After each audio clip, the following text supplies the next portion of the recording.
What's up everyone, it's Andy here and welcome to my Game Week 15 preview. This is going to be similar to the one I did earlier in the week where I'm going to do a quick review of Game Week 14 and then a preview of Game Week 15 because the game week's a quite short turnaround. Like, it's Wednesday night when I'm recording this. The game week's literally just finished and the other one's only a couple of days away. So I'm just going to jump straight into it, show you my score and let you know what my thoughts are going into next week. So this is what I scored for Game Week 14. I literally didn't watch any of the Wednesday games. I didn't keep track of the scores, and I basically did a live reaction to them on my stream, although my missus did tell me the points literally as I went live, which kind of put me off a bit. Anyway, it was a pretty poor week. I got 47 in total. Because I'm recording this so early on Wednesday night, Morata hasn't subbed in yet, but he'll sub in for Nias, which will make it up to 47. Bit disappointing that Salah didn't start. Obviously, he came on and got 13 points, so I can't complain about that. The biggest disappointment is probably that Hazard didn't start. He came on, only got me 1 point, which doubled up to 2. Had he not come on, I would have got Maguire on the bench and scored the same amount of points, and Kane would have become my captain. But look, it's not the end of the world. I don't want to make any rash decisions. Sometimes because you have a bad week, people want to go and make the decision straight away not to do it because captain has a blank last tonight.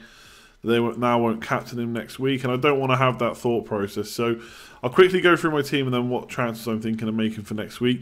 Just a heads up, I don't have the usual rank and the transfer thing up. I went from about 75k to 68k on Tuesday night, and obviously we've got Wednesday's matches to come in, but I haven't scored too well, so I wouldn't be surprised if I drop a bit. But it's not updated yet, so I can't let you know for certain. And I used 2 free transfers last week, so I've only got 1 this week. So Ben Mee, Nick Pope, no clean sheet again, 2 weeks in a row now. Bit disappointing. They've got Leicester up next, which I'm not sure is a good fixture for them. Leicester are looking okay at the moment. Vardy and Mahrez are doing all right. They scored in their game this week. So I'm just hoping for those home fixtures to be strong for them again and then to get a clean sheet soon. So I'm probably not going to play both of them next week, and part of that is linked in with the transfer I'm going to make. I don't know if a double up's good next week, but going forward for the strong home fixtures, I'm definitely still happy with it. And because Elliott got benched, and looks now he may have been dropped, I have to play Pope every week, which I'm not too concerned about. But once Heaton's back, it's going to be an absolute nightmare. And kind of talking about Elliott, I suppose if you've got Elliott and Speroni, which some people did to really stretch the budget, you're probably going to have to make a transfer now to get one of them back in. We'll see this weekend whether Elliott has definitely been dropped or whether it was rested. It's very rare for a keeper to get rested, especially this early on in the season. We've seen it sometimes towards the end of the season when there's loads of matches like FA Cup, European matches and Premier League matches, double game weeks and stuff like that, where sometimes the goalkeeper gets rested, but it's very rare. So I wouldn't be surprised if Elliott's maybe been dropped, but we'll know for certain, or we'll have a better idea this weekend. But for now, I'm just going to play Pope. Daniels, he's got 3 clean sheets in the last 4 fixtures. Unfortunately, tonight wasn't one of them. And obviously I'm including the 3 clean sheets in 4 with tonight's result. So not good, but again, they've got some okay fixtures coming up. And then like a block of 3 where they're not so good and then some nice ones again. So my current plans for him are to play him in the next 2, I think it is. And then probably look to bench him and maybe then play him again later on. I don't know if I'm going to look to get rid of him because over Christmas he's nailed on. He's got attacking potential. We've not seen it yet, but I do think it's there.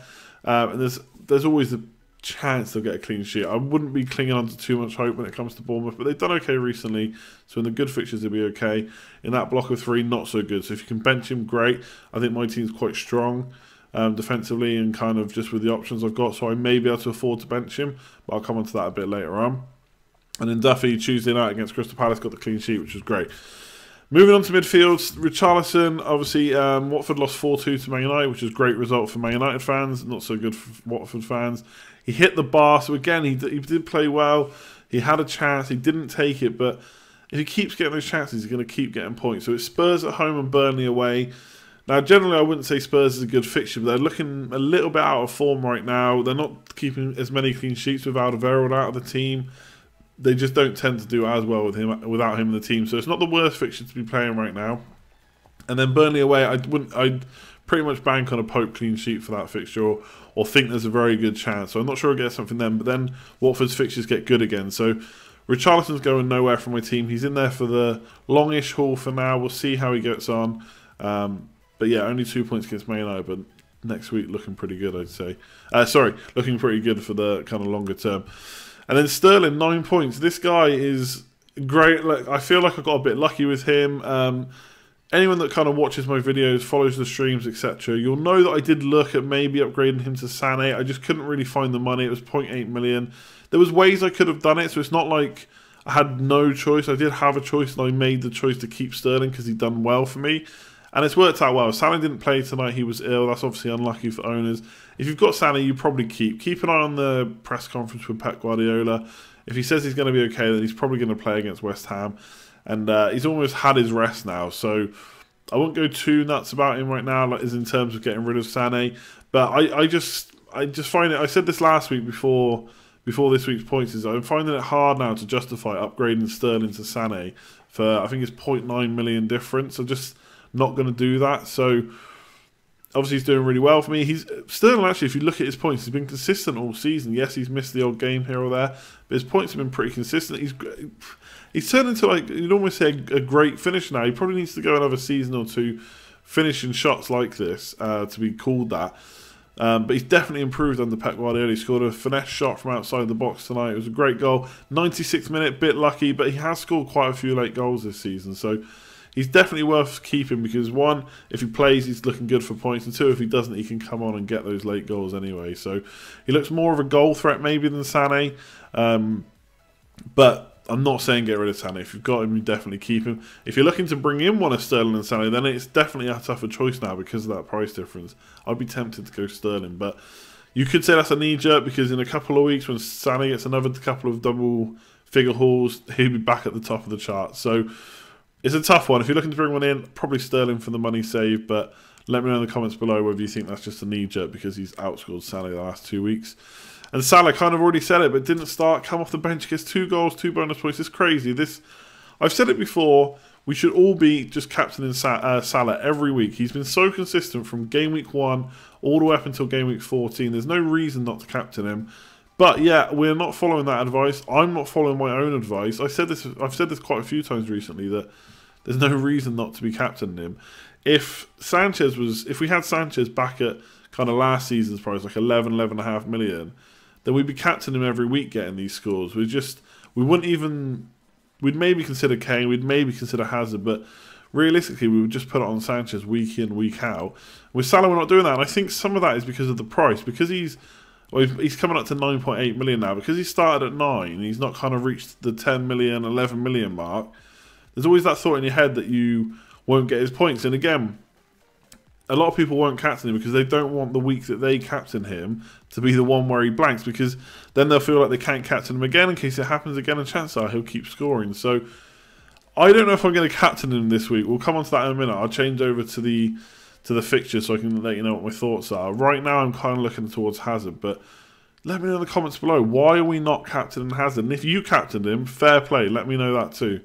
Loftus-Cheek played this week ahead of... I bought in Nias, so obviously played Loftus-Cheek because Nias didn't start. I did play Nias, yes, held my hands up. I played Nias knowing he full well he wouldn't start, basically because it winds people up. So I thought I'd do that.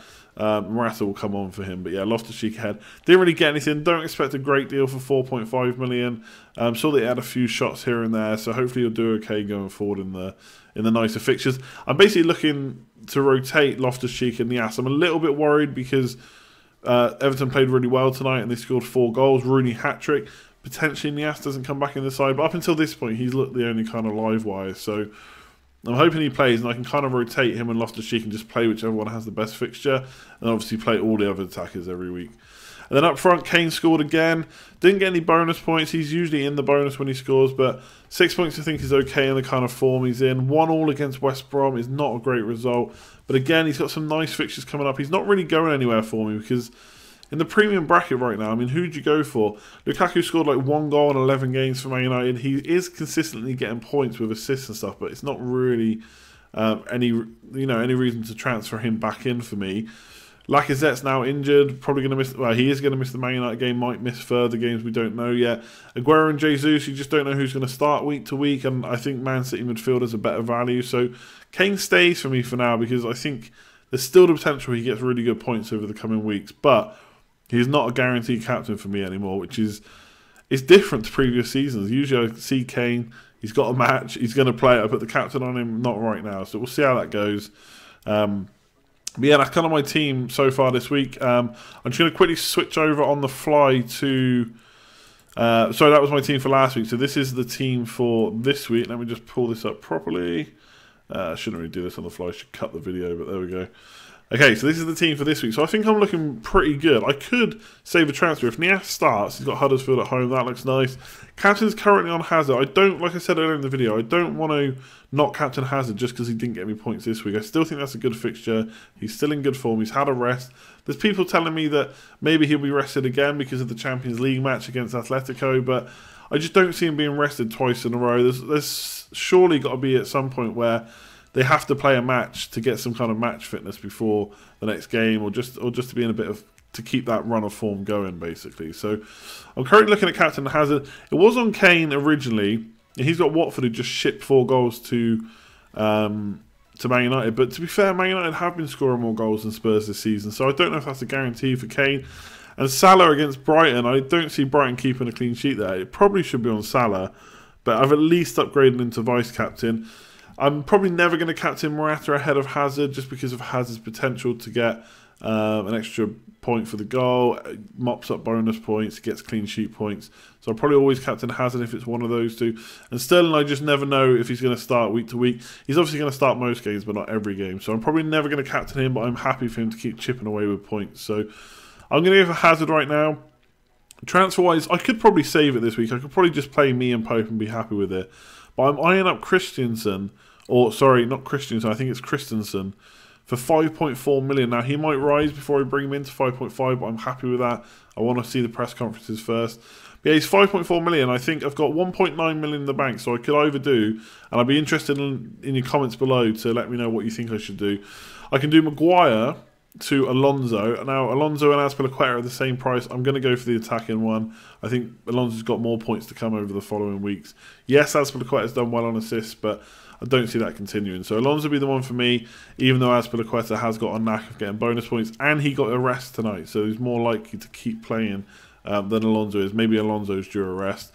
But anyway, I digress. Maguire to Alonso would leave me nothing in the bank. It would still leave me with Scott Dan. Not the end of the world because I can bench him and I can get rid of him later on for like a 4.5 million defender. Or I can do Dan to Christensen, get those clean sheet points hopefully from Chelsea for only 5.4 million. Yes, he's probably not likely to get a bonus, and yes, I don't know if he's got goal threat. But I think 5.4 million for... I think most of us would say there's probably some guaranteed Chelsea clean sheets coming up. He's played the last 4 games. David Luiz is injured. We don't know how long he's out for. We'll have to see.